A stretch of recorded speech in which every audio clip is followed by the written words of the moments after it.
Okay, thank you, Jim.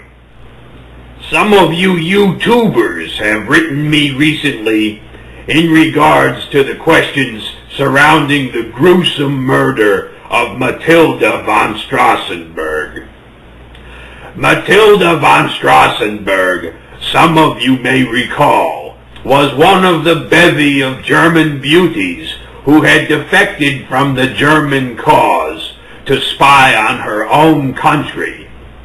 Her horrible death under suspicious circumstances has been a topic of speculation for several decades.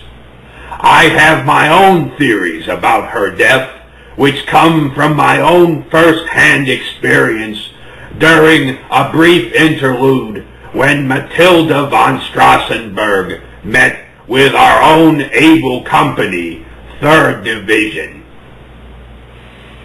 The 5th Cavalry under General Maxwell had just taken Boulogne.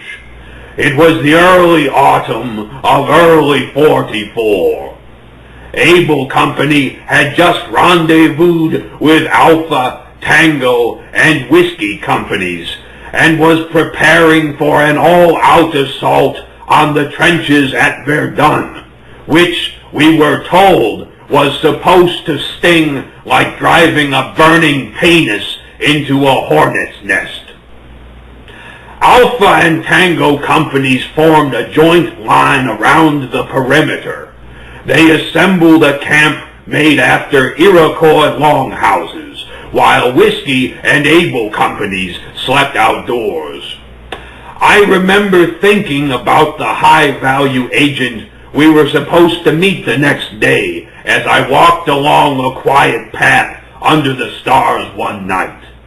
I had just finished my thought when out of the dark there appeared a beautiful woman. She wore a light leather jacket and pants and stood very erect, even though she was obviously tired. I could see her pale blonde hair in the moonlight, and for a moment I had the very human feeling of being astonished at seeing something so lovely and wonderful.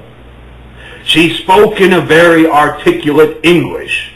I don't remember what she said to me, though I do remember noticing how erect she was standing as she spoke. Soon I was convinced she was making fun of my erection. I swung the butt of my rifle and caught her on the side of the head. She went down but continued speaking to me and probably identifying herself. Now she was limp, and it was still quite clear that she was making fun of me. So I took the only firm thing I had, which was my bayonet, and jammed it into her belly. Now she started screaming. Holding down her face into the ground with my boot, I tried to mute the noise. I looked around for something like a big rock to bash in her brains with. None was to be found. I caught her fumbling for a pistol in her leather satchel, so I hauled off and kicked her head like a field goal kicker on a Sunday at Yale. Her lovely jaw made a snap as it contacted the rest of her head. I fell down on top of her and started going at her face with my penknife. I cut around her face erratically, hoping to cut it off and put it on in front of her. I wanted to make fun of her as she had made fun of me. When I found that cutting around the edges was not enough to remove a face, I started slapping her cheeks and pulling on her ears.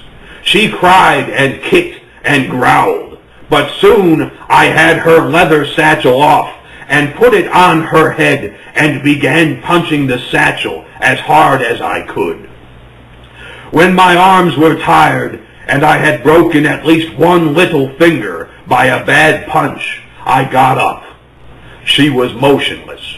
Now, however, with the smooth leather satchel on her head, she resembled a penis more than ever before. So I dragged Matilda von Strassenberg into the trees and tied her to one of them with some string I carried. I left a note around her neck which read, "Bear," to get rid of the penis connection. This is my theory regarding the death of Matilda von Strassenberg. Only upon deeper investigation will the facts surrounding her death truly become known. But until that time, I pose this as one distinct possibility. Toodaloo!